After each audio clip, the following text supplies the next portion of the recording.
Welcome back to Mindcast, a podcast from the children's mental health experts at Bradley Hospital. I'm your host, Dr. Greg Fritz, and I'm joined by my co-host, Dr. Tanuja Gandhi. With lawmakers seeking to ban social media for teens in some states across the country, and some schools wanting to ban cell phones during the entire school day, we wanted to take a deeper dive into screens and social media. We're thrilled to be joined today by Dr. Henry Sachs, president of Bradley Hospital. Welcome, Henry. Thank you. Thank you for having me. Welcome, Dr. Sachs, and thanks, Greg. The reality is most kids have access to some kind of device or social media app nowadays. And I understand the concern around it that parents and policymakers and lawmakers have around safety of kids and thus wanting to put some protections and safeguards in place. Maybe we could start with talking about what you're seeing on the inpatient unit and the clinical service you work on with children using social media. What's your experience nowadays? Well, most of the children I work with are those who have autism or developmental disability, somewhere on the autism spectrum for many of them. And I think we're seeing sort of the pros and cons of social media on a pretty regular basis. There's clearly, for some who have challenges developing relationships and friendships, a certain anxiety being in a larger group and trying to steer the challenges of complex social interactions. Having one-on-one relationships through social media outlets has actually been helpful for some of those children. They've been able to make relationships, sometimes at distance, but that they feel connected to, and actually helps them come out a little bit more of their shell and be more engaged and develop some social skills related to that. On the other hand, we've also seen situations where children who don't maybe have the social awareness of others and sort of the insight, who've been taken advantage of in these situations. There's probably a few signals from my perspective.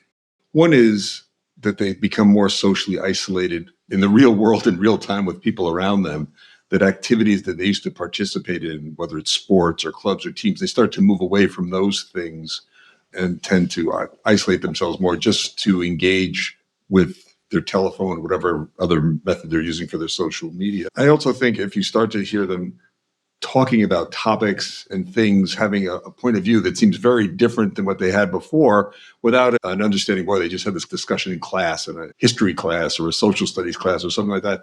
Where is this coming from and how does it seem to be reflecting their worldview, is probably signs that someone is influencing them and maybe having an adverse impact on them. So those are qualitative things rather than they're spending X number of hours in front of the screen or something like that. You're talking about actual behaviors that are concerning.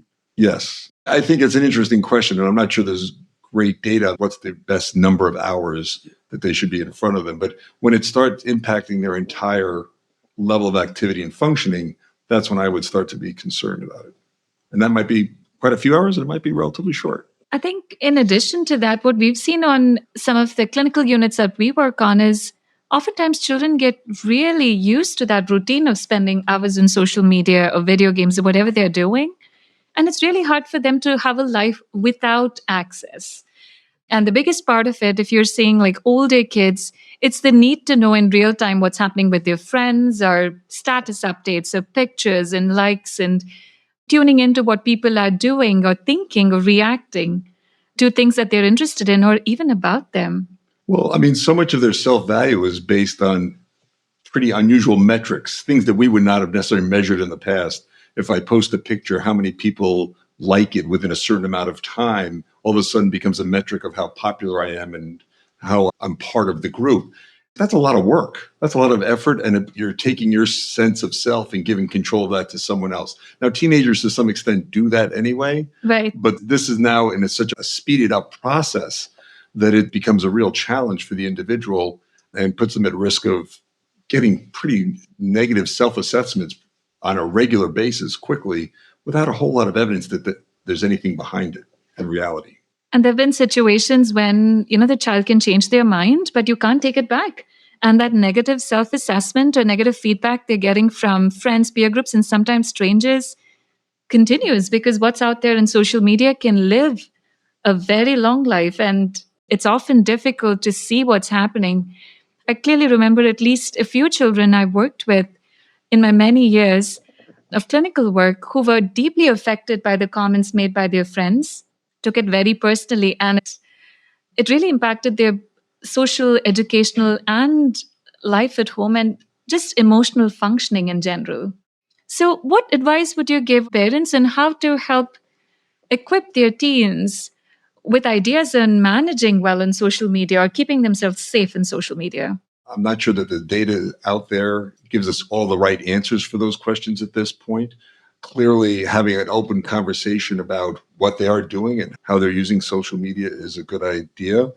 Some reality checks, whether someone is looking at body image on these virtual social media devices, social media outlets, and if they're using that as the self-assessment they are, helping the child do a little bit more of a reality check, what's real in the world and what they're perceiving on a day-to-day basis in these situations. Education around understanding that this is all unfiltered information that's coming to them. No one has fact-checked it and edited. As a society, if it's in writing, we take it as truth, is a dangerous practice to be engaged in. So I think education with your kids around that.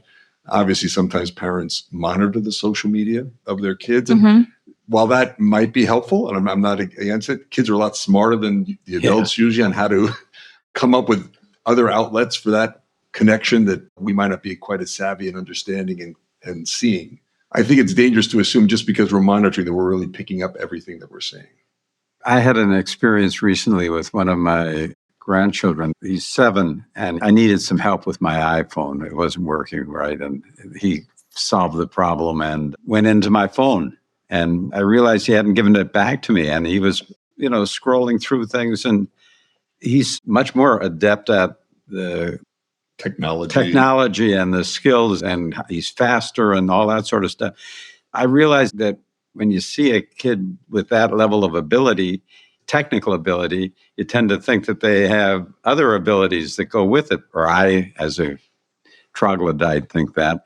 But really, the two aren't related very much. I mean, this is like learning to walk, but you shouldn't necessarily be driving because you don't have the skills you need. That's an important thing, it seems to me, for parents to keep in mind, is that their abilities are way ahead of their judgment and their experience and their technical skills outweigh their analytic skills. Right, starting about age 5. That's probably true. Just a couple of non sequitur statements. I meant this is sort of non sequitur a little bit. One of the things we see is that one of the most common reasons children get admitted to our hospital, the triggering event is a parent taking away their telephone. Oh my God, yes. They've become so reliant on this. This phone is their social identity. And to take it away when you're an adolescent, when your social identity is so important to who you are, you're developing beyond the family, to take away what they see as their only connection to that larger social circle is so threatening to them that the level of reactivity that we see is just one of our common jokes is that the cell phone is our job security. and that's a really unfortunate thing to say because, again, it does bring value in many ways, but unchecked and not thoughtfully used and appreciated can lead to real significant issues. So given that situation, and schools are actually considering banning cell phone use for the entire school day, that's going to spark a world war, right? Well, you wonder about that a little bit as far as I think we have to re-educate kids and create the comfort level that they can live without their phones. And it might not be a bad idea to have it in the schools that is occurring as opposed to the households at 7 or 8 o'clock at night. That's true. That everyone realizes I can survive for a few hours without my telephone, which right now there's a large segment of the population who doesn't seem to believe that. There's a certain adverse impact on the resilience of people that this brings when you take that what should be internal control and move it to an external item. That seems to put you at a lot of risk in some of these interactions. I find myself thinking, listening to the conversation, this has been so fascinating because I grew up in a time when, and this is going to sound so dated for me, I had a pager. That was my first access. I didn't have a cell phone when I was in medical school. And then we got cell phones, and it's been fascinating to see how a device has taken such an important place and role in our lives. And when I see kids nowadays, it's a very important tool for their learning, socialization, and in many ways, it mimics what would be a social interaction at a younger age and gives them opportunities which previous generations haven't had.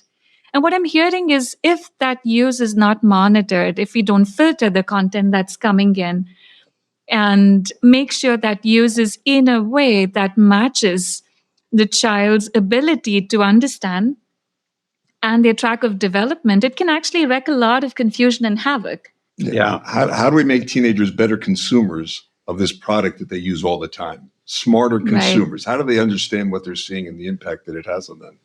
I think is an important task that we have to undertake as a society. Let's mention a little bit about cyberbullying. That's really critical, I think. And what should parents do if they learn that their child is a victim of cyberbullying? Well, I'll make a comment that, again, this might be a little non sequitur to this a little bit, but you think about it when, Greg, when you and I were growing up, we're a little bit on the older side. And, if you were in a bullying situation, it was usually one-on-one, one child bullying another child. It's a problem, but it didn't involve usually numerous people. In today's world with cyberbullying, I mean, it's one child feels the entire world is attacking them, right? And they know about it, and they start to engage in it and participate. And there is some evidence that the vitriol, the vehemence with which people will attack using virtual techniques is a little bit different than they would in person. Some of the social guardrails that actually prevent someone from going quite that extra step in what they'll say or do is lost when they're just typing as opposed to having to do it face to face. So I think it's a much more dramatic impact on children and adolescents than we had in our day. And it seems like the entire world is now impacted. It's not just I'm having a bad interaction with one person. The whole world sees me as this loser because I'm being bullied this way. Yeah, there are certainly cases of definite suicide attempts and completed suicides that have been precipitated by cyberbullying, and parents have to step in when they have concerns that their child is being bullied to that degree, I think, and contacting the school and figuring maybe the police. Well, I mean, that's obviously the most severe of cases, but if you look at school avoidance and kids, again, withdrawing from society and interactions, the cyberbullying is part of what enhances that situation. I mean, for the most connected generation ever, I think it's fair to say, there's also plenty of evidence out there that it's also considered itself one of the most lonely, which is an odd juxtaposition. You're connected and yet you feel very lonely. And some of this drives that. Yeah, I think what social media does is it makes it somewhat easier to say things virtually on a screen and just type out things that you wouldn't say to someone in person. And I hear the clock chiming. I guess that's a vehement yes in agreement. It's just sad to see some of the things people say to each other on social media. And kids will tell you stories about the comments they've heard. And just like you're saying, the amplification of the situation to involving people who have nothing to do with it, or just spreading that whole situation to another peer group who might never know if it was in person. And that does have a very dramatic impact, especially at a stage of development where what peers think about you and your social identity and your ability to become this individual person with respect and autonomy is so important. It provides that opportunity to make things much worse very quickly. And again, we've said a fair amount of negative things here. There's also very positive things where there are kids who would otherwise be very socially isolated who do create their own community, and it brings them a certain level of comfort and satisfaction that they might otherwise not have. Yeah, and social media, when used well, we've heard stories of how people have created very unique apps, ways to socialize using different social media apps in a way that might be healthy. Connect with people who are similar to them, because a lot of kids find themselves feeling very different. So you connect with people who have interests that are similar to yours, or you meet people who you otherwise wouldn't have. But all, again, said and done, is important to do with adult supervision and having good safeguards around that kind of interaction. For sure. So my takeaway is that from all these great points and the discussion we've been having is that parents can empower their kids to make the right decisions when the time is right, but they still need to be the guardrails for the family, so to speak. So when it comes to social media, that responsibility is still there with the parents, and every family needs to do what's right for them.